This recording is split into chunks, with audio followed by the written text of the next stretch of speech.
Voilà. Oui, j'aime bien commencer les réunions par ce petit slide parce qu'aujourd'hui c'est à la mode, mais moi j'y suis pas. Et donc c'est vraiment créé. Alors on est bien d'accord, c'est parti avec ce que j'ai appris moi en troisième.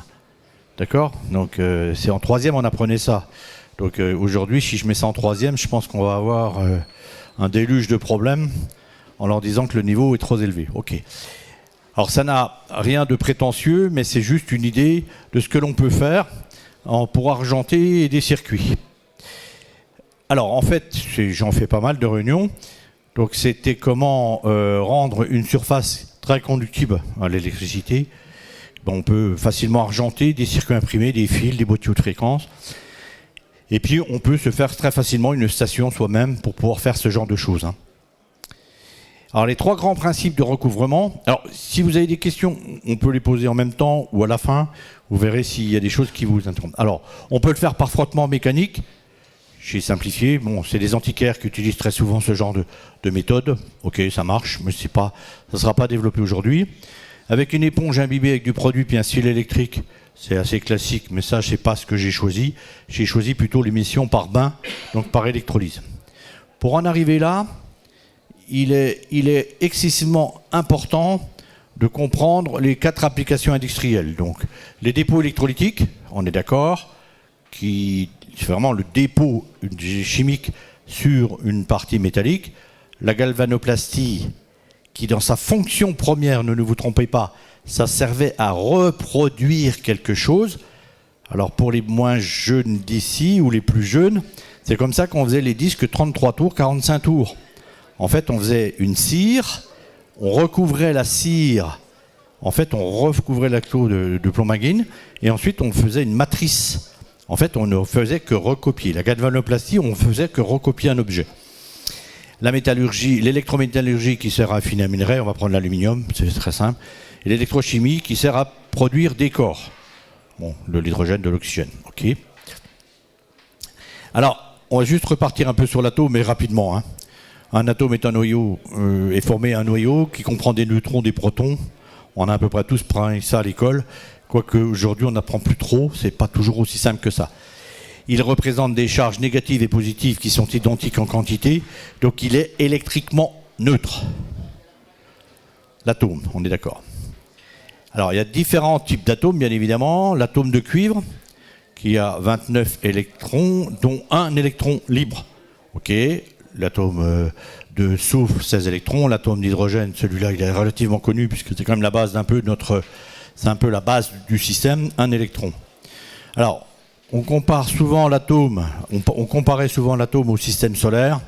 On est d'accord, le Soleil avec des planètes autour pour les électrons. Moi, j'aime bien ajouter la comète pour l'électron libre. Alors, parce qu'on ne parle pas trop, en troisième, on ne nous en parlait pas beaucoup, mais l'électron libre est un élément indispensable au système électrique et pas forcément que les électrons qui tournent autour du noyau. Alors, interprétation du courant électrique. Alors, on est d'accord, non statique. Le courant électrique est un déplacement d'électrons.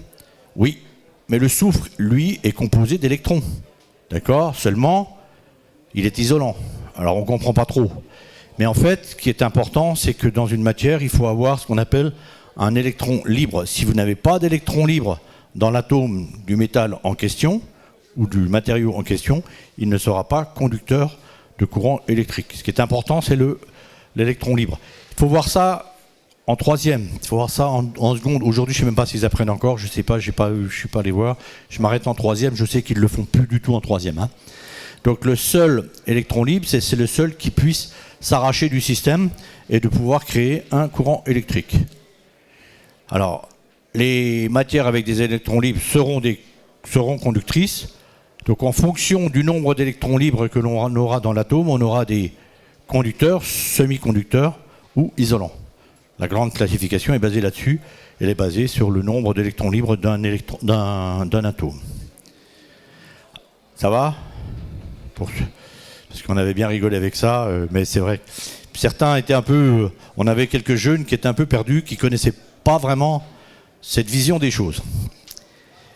Alors, interprétation du courant électrique dans une électrolyse. Si on prend de l'acide chlorhydrique, ok, donc on dissout de l'acide chlorhydrique dans de l'eau, et on appelle ça de l'électrolyte. À partir de ce moment-là, les molécules vont se dissocier. Chaque molécule est composée d'un atome d'hydrogène et un atome de chlore. Il s'agit des ions. Le chlore est l'anion et l'hydrogène est le cation. L'ensemble est, je veux dire, électriquement neutre puisque les plus et les moins s'additionnent. C'est ça la décomposition en fait. Alors ça paraît simple pour ceux qui ont fait des études un peu plus poussées, même trop simples, mais pour beaucoup d'entre nous, on a du mal à comprendre que quand on dissout, c'est des molécules, et chaque molécule est formée elle-même d'un atome qui elle-même est formé de ions et de cations. Voilà. Ça va, vous n'avez pas trop mal à la tête? Non? Tout le monde suit? Personne n'ose dire non? Personne n'ose dire non? Ok. Alors en fait, quand on interprète le courant électrique dans une électrolyse, tout ça c'est pour en venir à voir comment on peut faire ensuite de l'argentage ou du dorage sur des pièces. Donc on ajoute 2 électrodes de graphite par définition neutre, d'accord, avec une cathode et une anode, on met un générateur électrique. Alors on a le principe des anions qui sont attirés vers l'anode, les cations qui sont attirés par la cathode. À un moment donné, on aura effectivement du chlore qui va se déclencher d'un côté, de l'hydrogène de l'autre. On a de la décomposition, d'accord. On voit qu'on peut, par ce principe, décomposer une électrolyse et obtenir des gaz que l'on veut obtenir, du chlore ou de l'hydrogène, de façon électrochimique. Le courant électrique, moi je l'interprète souvent. Alors j'essaie de faire des choses qui puissent s'adapter de 7 à 77 ans. C'est pour ça que des fois il y a des dessins un peu simplistes, mais des fois ça parle bien. Le courant électrique, en fait, le courant électrique est le transporteur dans un principe d'électrolyse. Le courant électrique, c'est le transporteur, d'accord? C'est la quantité de courant qui assure le volume de transport. Ok. Dès qu'on parle de quantité électrique, on pense à Coulomb, qu'on a tous bien connu dans notre jeune temps, les coulombs, qui avec la formule Q, I parité, avec I en ampères et T en secondes. Tout le monde se rappelle des coulombs? Oui, ça. C'est pour ceux qui ont passé l'examen il n'y a pas longtemps, on en parle encore un peu. Il y a quelques questions qui arrivent à l'examen. Alors, l'ampère, d'accord, c'est une des définitions de l'ampère, et l'intensité du courant que dépose 1,118 mg par seconde à la cathode d'un voltamètre ou d'un électrolyseur. Alors, il n'y a pas que cette définition-là, mais c'est la définition qui a permis, entre autres, Faraday et d'autres, de pouvoir mesurer l'ampère. Donc c'est vraiment 1,118 mg. Rappelez-vous, c'est quand même pas récent, ils arrivaient quand même à mesurer des choses ultra précises. Aujourd'hui, ça paraît bénin, mais mettez-vous à l'époque de Faraday, c'est pas aussi simple que ça, c'est pas aussi simple. D'ailleurs, qui était Thomson? La formule de Thomson, vous connaissez? Qui était Thomson? Comment il s'appelait? Oui, Lord Kelvin. En fait, c'est celui qui a inventé. Il a changé de nom. Thomson, il a changé de nom après avoir été, alors je vais simplifier les choses, anobli. Et il a pu devenir Lord en Angleterre, et il a choisi le nom de la rivière qui coulait à côté de son université. C'est pour ça qu'on l'appelle Kelvin. Donc il est devenu Thomson. La formule de Thomson, c'est Kelvin. Des fois, ça surprend. On dit, quand je l'ai su, quand je l'ai appris, j'étais surpris. Je pensais que c'était 2 personnages différents. En fait, c'est le même. Alors, les lois quantitatives de l'électrolyse. Première loi, la masse de métal ou d'hydrogène libérée dans un voltamètre est directement liée à la fraction proportionnelle de la quantité électrique qui passe dans le système. Bon, plus je passe d'ampères, plus j'aurai de dépôt.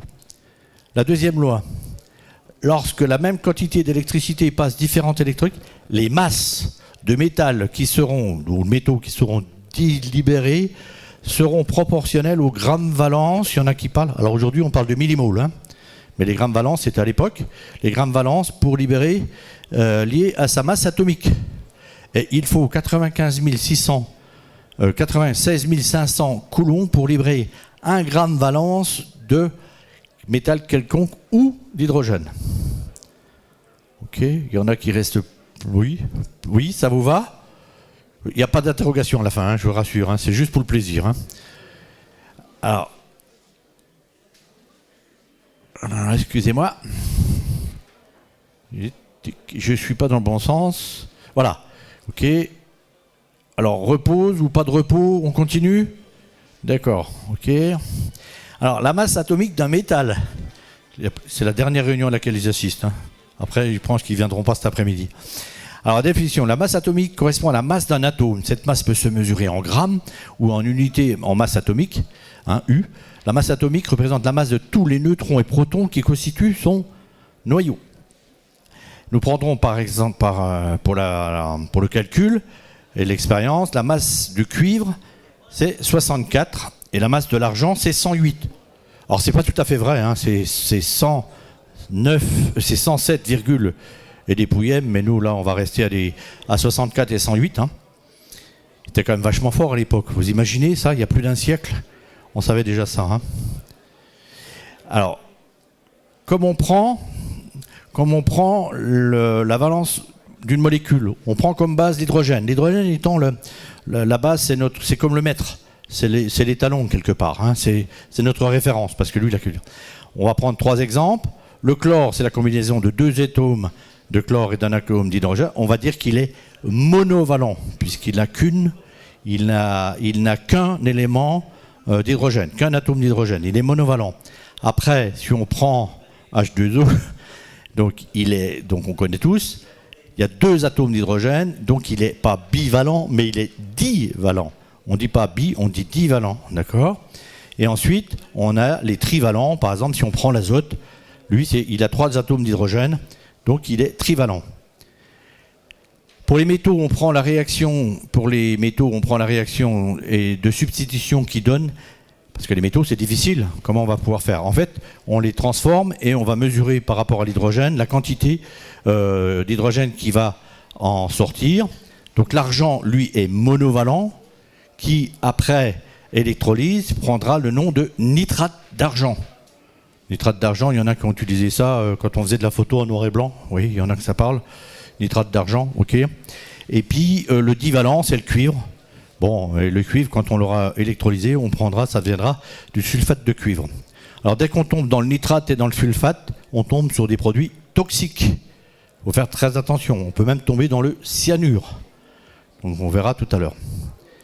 Alors, c'est quoi le gramme valence? Le gramme valence, c'est d'un métal et le quotient de sa masse atomique par sa valence.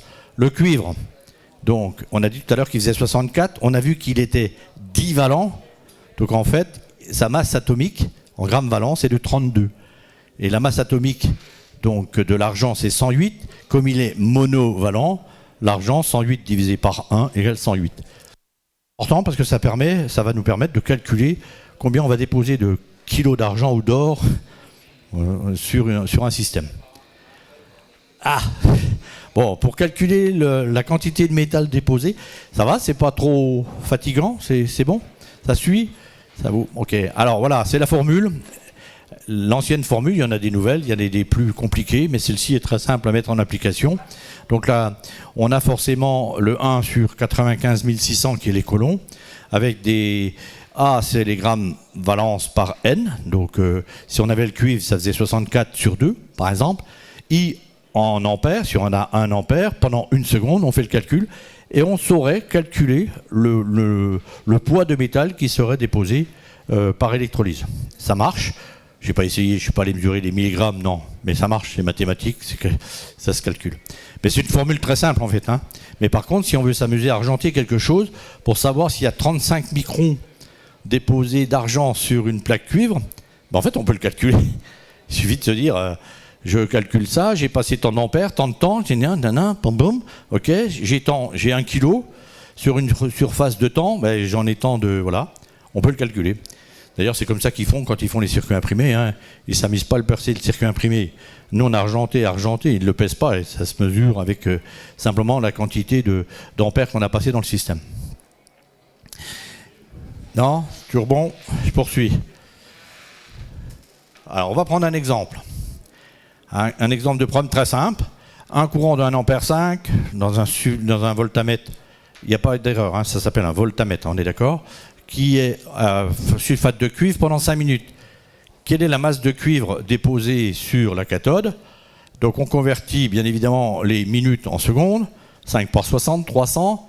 La quantité électrique, ben on va la mesurer puisqu'on est en coulomb, donc ça va faire 1,5 multiplié par 300, on arrive à 450 coulombs. Or, un coulon, on l'a vu tout à l'heure, dépose 32 grammes. Un coulon dépose 32 grammes de cuivre. On fait la règle de 3. On fait la règle de 3, d'où 32 multiplié par 450 divisé par le 95 600, on obtient 0,5 g de cuivre déposé à la cathode. Et ça, vous pourriez l'appliquer à n'importe quel système que vous pourriez. Il suffit de connaître la masse atomique de votre cuivre, à condition qu'il soit pur, on est d'accord. On ne va pas rentrer, mais le cuivre électrolytique, par exemple, le cuivre électrique est quand même relativement pur. Hein. Ensuite, alors ça fait tollé général. Ça fait un tollé. Si un jour vous faites une expérience comme ça et que vous avez un dégagement de gaz, ça ne marche pas. Ça veut dire que votre système ne marche pas. Si vous faites ce qu'on a fait apparemment, il ne peut pas y avoir de dégagement gazeux. Ou c'est tellement infime que ça ne compte pas. Par contre, si vous commencez à avoir des bulles, j'ai vu ça sur des tutos, le mec il me dit ça fait des bulles, c'est intéressant. Plus ça fait de bulles, plus vous êtes à côté. Hein. Ça veut dire que ça ne marche pas. Ça ne marche pas. Il ne doit pas y avoir de dégagement gazeux, puisque c'est juste un déplacement de molécules d'un métal à un autre. Il ne doit pas y avoir de dégagement. Alors, si vous faites l'expérience, comme toujours, je vous l'ai dit tout à l'heure, c'est des produits chimiques. On est dans du sulfate de cuivre, on peut même être dans du cyanure, donc il faut faire quand même attention. Donc il faut mettre des lunettes puis des gants, mais enfin bon, aujourd'hui on respecte ça. Et puis on nous prend pour faire par exemple de l'argenture plutôt. Et vous prenez des produits qui s'achètent sur internet, mais des produits de marque, parce qu'autrement vous allez avoir, si vous en prenez des pas chers, il y a du cyanure dedans. Il y a du cyanure. Par contre, ceux qui vous vendent des produits pour argenter, ils vous l'indiquent. Ils vous indiquent que ce produit ne contient pas de cyanure. C'est pour ça qu'il faut faire très attention dans la différence de prix entre deux produits à 3 francs 6 sous puis l'autre un peu plus cher. Faites attention parce que c'est du cyanure. Alors la quantité de cyanure vous permettra pas je vous le souhaite, de causer des dégâts, mais du cyanure à haute dose, quand même dangereux quand même. Hein. Alors moi, vous faites très attention à certains tutos sur le web. J'ai fait ma petite enquête là, suite à la conversation là. Là j'ai quand même eu peur, hein, parce que un peu n'importe quoi. Je verse de l'eau sur de l'acide, des trucs éléments. Oui, il y a des gens qui sont très très dangereux sur les tutos. Hein, ils sont chimistes comme moi, je suis prêtre dans une église, quoi, à peu près. Hein. Je respecte la religion, mais je vous dire que c'est l'écart entre le système. Alors, construire une machine électrolytique, moi j'en ai fait une, mais je ne l'ai pas amenée aujourd'hui, c'est dommage. Bon, il faut une alimentation réglable. Écoutez bien, 1,2 volts à 4 volts maxi. Parce que j'ai vu que les mecs ils mettent des batteries de bagnole, du 12 volts, etc. En aucun cas. Le maxi, c'est 4 volts. Le maxi. Avec un débit de 3 ampères. Alors moi j'ai pris un petit afficheur parce que celui-ci est pratique. Les deux, d'ailleurs il y en a en vente sur le stand, mais c'est vachement pratique, ça permet de mesurer les deux. Et puis j'ai fait un système avec un LM317, j'ai pris la doc du LM317, le régulateur, puis ça m'a permis d'avoir très facilement une alimentation réglable, propre. Et j'ai pas pris, par contre, vous allez voir, je le dis après, en fait je n'ai pas pris d'alimentation secteur. J'ai eu quelques déboires, j'avais une résiduelle, les alimentations à découpage me créaient des résiduels, c'était pas terrible. J'avais quelquefois un dépôt noirâtre sur le cuivre, et j'ai cherché, pas longtemps, je me suis dit, oula. Donc en fait, je l'ai fait sur pile, où là, je suis absolument sûr d'avoir du courant, il continue sans ronflette. Je caricature un peu, mais sans ronflette. Voilà. Donc en fait, on a juste un système qui permet une alimentation variable et en tension et en intensité. On met 2 électrodes, une à gauche, une à droite. Le mieux, effectivement, c'est d'entourer la pièce pour qu'on puisse avoir un dépôt identique. Parce que plus la distance est longue entre les systèmes, moins il y aura de parcours possible. Donc là, on peut argenter du cuivre ou de l'argent, en fait, ce qu'on veut. Alors, je vais essayer de rentrer dans le cuivrage. Cas de revêtement de pièces métalliques, mais comme le fer, l'acier ou le zinc, d'accord, par galvanoplastie. Il faut donc, quand vous voulez argenter un tube en acier, en zinc, il faut argenter, j'ai bien dit, il faut d'abord le cuivrer. d'accord, mais surtout, c'est pas le même électrolyte. Il faut qu'il soit alcalin. Il ne faut pas que vous preniez un électrolyte acide. Parce que si vous prenez un électrolyte acide, l'acide va ronger l'acier ou la ferraille, et en même temps, vous allez vouloir le cuivrer. Ça ne marche pas, c'est antinomique. Alors que l'alcalin, un système alcalin, ne va pas venir attaquer le support en acier et va pouvoir se recouvrir d'une couche de cuivre. Voilà. Donc pour faire ça, on a le voltage, c'est entre 2 et 4 volts. L'intensité, c'est à peu près 5 à 10 milliampères par centimètre carré de la pièce. Alors pour faire varier l'intensité, il suffit d'écarter les pièces, d'où l'intérêt d'avoir en permanence un petit ampèremètre ou milliampèremètre en série pour connaître ce système. Alors ça va très vite, hein. En quelques minutes c'est recouvert. Hein. Si vous mettez 2 jours, soit vous n'avez rien compris, soit vous n'avez pas pris les bons produits. Non, ça met quelques minutes. On le voit, hein, on le voit. Alors des fois on le voit et on le voit pas, parce que des fois c'est tout noir, ça arrive. Je ne sais pas pourquoi, c'est peut-être parce que le métal est mal nettoyé, mais il suffit de frotter. Hein, vous pouvez vérifier. Ça, oui, la surface est un peu foncée, on la polit un peu et on retrouve le cuivre dessous. Hein. Alors, ensuite, une fois qu'on a fait ça, on peut passer cette pièce pour la cuivrer définitivement avec du cuivre qu'on appelle brillant. On appelle ça le cuivre brillant. Mais comme il y a une couche de cuivre, je peux prendre de l'électrolyte acide, puisque l'acide n'attaquera pas le cuivre, donc je peux faire une deuxième couche. Je mets une couche de protection, je fais un coup d'anti-rouille, puis après je mets la vraie peinture. En gros, c'est ça. Et ça marche très très très très bien.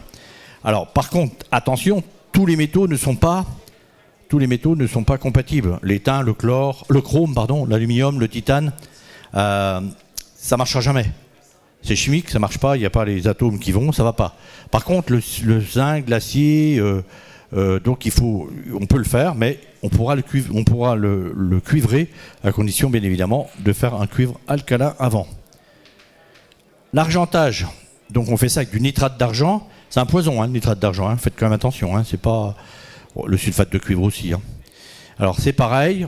Le nitrate d'argent, faut respecter quand même les consignes d'utilisation. Bon, ça contient on peut faire donc du cuivre, du nickel, du palladium, de l'or. On peut argenter ça directement. Par contre, si on veut argenter de l'acier, du zinc, du plomb et autres, il faut d'abord le cuivrer avec un système alcalin préalablement. C'est pour ça qu'il y a des fois sur les tutos internet, les mecs disent c'est tout noir mais ça marche quand même. Non, simplement c'est parce qu'il n'a pas su qu'il fallait d'abord respecter la chimie et protéger le métal avant de faire de la dépose de dépôt. Alors là, la tension est plus basse. Hein. Si vous mettez plus d'1,5 V, j'ai fait l'essai, hein, 1,7 V, le dépôt il est tout noir. Hein. À 2 dixièmes près, ah oui, c'est flagrant. Hein. Je me suis amusé comme un petit fou. Alors l'intensité, c'est à peu près 1 ampère 5 par décimètre carré. Bon, c'est pareil. Hein. Il faut c'est rapide, hein, c'est de l'ordre de quelques dizaines de secondes. Alors effectivement, c'est tout blanc. Mais c'est pas gênant, ensuite vous frottez, puis vous allez retrouver le nitrate d'argent, vous allez retrouver la partie d'argent en surface. Moi j'ai fait de l'argenture sur du fil de cuivre pour faire du fil argenté, ouais en 3 minutes c'est fait quoi.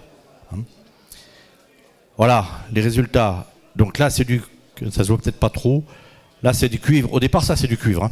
Voilà, et à droite j'ai fait une plaque, c'est pas très joli, mais là, on voit tous les défauts, hein, je vous préviens. Quand vous mettez l'argenture, là, vous voyez tout. Et l'argenture ne va pas combler les trous. Hein. Et on arrive à argenter du circuit imprimé, très facilement. Alors, on a une autre possibilité. Ah, comment métalliser une boîte conçue avec une imprimante 3D ? Eh oui, si on veut faire une boîte HF, un ampli, on a fait la belle boîte en ABS moulée par la dernière imprimante 3D qui existe... Oui, mais comment on fait ? En fait, on peut le faire. Il existe un vernis conducteur. On vernit la pièce, elle devient conductrice en surface et on peut donc argenter une boîte fabriquée en ABS ou en PLA ou en ce qu'on veut par une machine en 3D, quoi. Par contre, il faut avant d'utiliser le vernis, il faut au moins attendre 12 heures. Hein.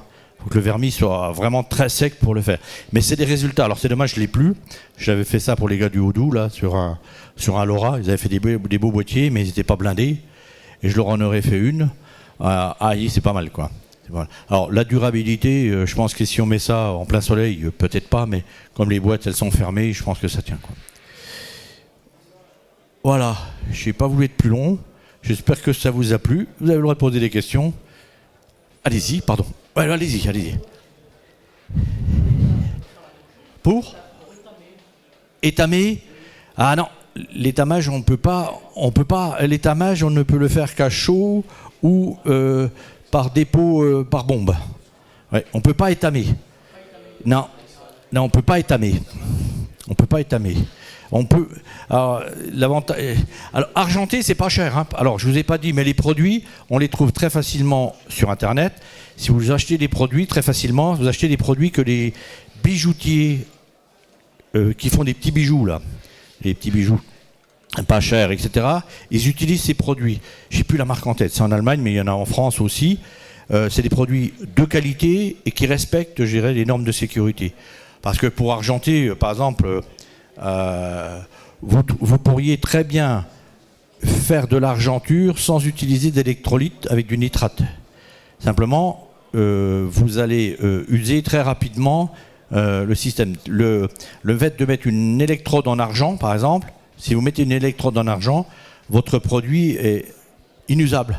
Parce que l'électrode en argent va régénérer l'électrolyte et ça continue. Donc quand vous achetez une fois de l'électrolyte, vous avez de l'argent, moi ça fait 3 ans que j'en ai, je suis toujours la même, parce que j'ai des plaques, des toutes petites plaques en argent qui me permettent de régénérer le système, quoi. Et les petites plaques en argent, vous achetez ça sur Internet, sur des gens qui font des bijoux, ils vous vendent de 1 cm par 1 cm, 2 cm par 2 cm. Ah oui, ils vendent ça au détail, et ça fait des sommes relativement faibles, largement inférieures à des fois largement à 10 €, et vous obtenez de l'argent. Vous pouvez même obtenir de l'or aussi. Alors l'or, en général, c'est plutôt en feuilles, hein. C'est des feuilles de quelques microns, enfin c'est très fragile, mais on peut. Oui. J'ai répondu à votre question ou pas? Oui.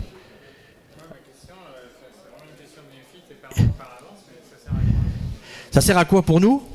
Alors nous, ça sert par exemple, pour quand on veut faire on a fait un magnifique circuit HF, SHF 1200, ou je sais pas, ou des cavités, dans un préampli 1200 par exemple. On l'a fait en cuivre, et tac tac, mais ça reste que du cuivre. Si on veut avoir un très bon coefficient, une très bonne isolation, il faut l'argenter. Donc on peut argenter tout un boîtier qu'on aurait fait, même avec de la tôle étamée. On pourrait faire une mini cavité. Ça, c'est un des intérêts. Les circuits imprimés argentés sont très utiles en SHF et SHF. C'est pour ça que je l'ai fait. C'est pour utiliser, non pas en décamétrique, ça n'a pas d'intérêt, mais moi je fais du 1200, je fais du 2004, je construis, je fabrique, et j'ai cherché le meilleur rendement que je puisse avoir. Et c'est l'argenture qui le fait. Alors, on peut dorer, hein, on peut dorer un système. Par exemple, si vous faites un ampli, alors vous n'allez pas le faire maintenant, mais avec des 2C39 pour du 1200. Il faut faire une cavité résonante. Alors c'est une cavité résonante qui n'est pas réentrante, c'est une cavité résonante prismatique. Si vous voulez que ça marche, très bien, vous les faites en cuivre, en laiton, tout ce que vous voulez, mais si vous voulez obtenir beaucoup de pourcentage en plus en efficacité, il faut l'argenter. C'est efficace. L'argent ? Alors le meilleur conducteur, c'est l'argent. Le meilleur conducteur au monde, c'est l'argent. Après, c'est l'or, après, c'est le cuivre. Oui, ça doit être ça. Oui, c'est ça. Argent, or, cuivre. Oui, je ne me trompe pas, hein, c'est ça. Hein. Si vous faites une cavité, par exemple, si un jour vous faites une cavité résonante avec une boîte de peinture d'1 litre ou de 5 litres, cavité résonante en 432 ou en 4, ça ne marchera pas du tout. Hein. Je vais vous dire, ça ne marche pas, j'en ai fabriqué. Elle ne marcherait que si vous avez au minimum argenté. Parce que l'état de surface d'une tôle étamée a une telle résistance au mètre carré que ça ne marche pas. C'est pour réduire cette conductibilité, c'est pour gagner du temps, quoi. Et est-ce qu'on peut penser faire une antenne avec ça sur un truc plastique? Oui, on pourrait. Alors par contre, après, comme on n'est que des amateurs, je sais, Ça coûterait bonbon hein, quand même, parce que la machine serait grande. Oui, il faudrait passer tout le PVC, il faudrait le passer avec le vernis, puis ensuite tout argenté éventuellement, ou tout mettre en cuivre. Oui, oui, ça marche. Dans l'absolu, ça marche. La durabilité, je ne sais pas. Quelle est l'épaisseur qu'il faut pour faire une antenne? Ouais, ça serait 35 microns, 30 microns, à peu près, comme le cuivre, comme un circuit imprimé. J'ai pas fait l'essai, mais avec 30 microns, ça marcherait. Hein. Mais après, c'est dans le temps, comment va tenir, je dirais, le métal sur du PVC qui, lui, va avoir un coefficient de dilatation différent du métal, l'agressivité de l'acide sulfurique, des pluies, c'est assez complexe, quoi. Du coup, si j'ai un câble inox, est-ce que je veux mettre de la tension parce que c'est grand, par exemple, si je soit le cuivre, soit l'argent, ouais. Ça en ferait une bonne antenne? Alors, en décamétrique, pas forcément, puisqu'en décamétrique, c'est autant il n'y a pas l'effet de peau, ce qu'on appelle l'effet de peau, d'accord, est moins marqué en décamétrique qu'en 144 VHF. Donc, si vous mettez à l'intérieur, vous n'allez pas gagner grand-chose. Si vous faites une antenne en 1200 en inox, puis que vous la cuivrez ou que vous l'argentez, oui, ça aurait un intérêt. Mais en décamétrique, ça n'aurait pas d'intérêt, quoi. Ça n'aurait pas d'intérêt parce que l'effet de peau n'est pas suffisamment marqué en décamétrique pour que ce soit une efficacité suffisante, quoi. Oui. Est-ce que l'argenture crée un lien mécanique? Est-ce que l'argenture crée un lien mécanique? Oui. Oui. Par exemple, je fais des cavités UHF. Est-ce qu'il faut retirer le noyau plongeur avant de... Oui, monsieur. Oui, bon, j'en fabrique, mais il n'y a pas intérêt à laisser la microvis dedans. Non, pas la microvis, mais les contacts ah oui, ils se soudent entre eux. Il faut l'enlever. Parce que là, alors quand on fait des cavités, je ne sais pas si vous êtes au REF national, mais j'ai fait un article là-dessus. J'en ai fabriqué des cavités, mais en partant d'une tôle, on est d'accord. Hein. Je les ai roulées, j'ai fait un tas de trucs. Hein? Ouais, mais ça m'a fait vachement plaisir de les faire comme ça. Ah oui, j'ai essayé en époxy, ça marche. Oui, on arrive à faire des choses extraordinaires. Hein. Et si, donc on les a pas argentés parce qu'on obtenait des super résultats, mais si j'avais eu à argenter, je me serais pas cassé la tête. Hein. Je me servais de la cavité comme contenant. Hein. Ah mais ça marche. Et ça marche très très bien. Oui, ouais, c'est pas mal. Ah c'est dommage, je peux vous montrer une photo, mais je vais aller vite. On en a fait 6, bien évidemment. Voilà, quand elles sont finies, voilà, c'est ça. Hein, elles font 200 de diamètre. Ouais. 200 et puis 340 de haut. Voilà. Ok. Bon, c'est pas le sujet du jour parce qu'il faut que je laisse la place à quelqu'un d'autre. Néva, notre boucle. Oui, ok. Oui. Alors, on a parfait. On gagne de l'impact d'insertion. Ça m'intéresse. Tu pourrais faire, je fasse une photo. Je pourrais vous faire une photo. Merci beaucoup. Au revoir.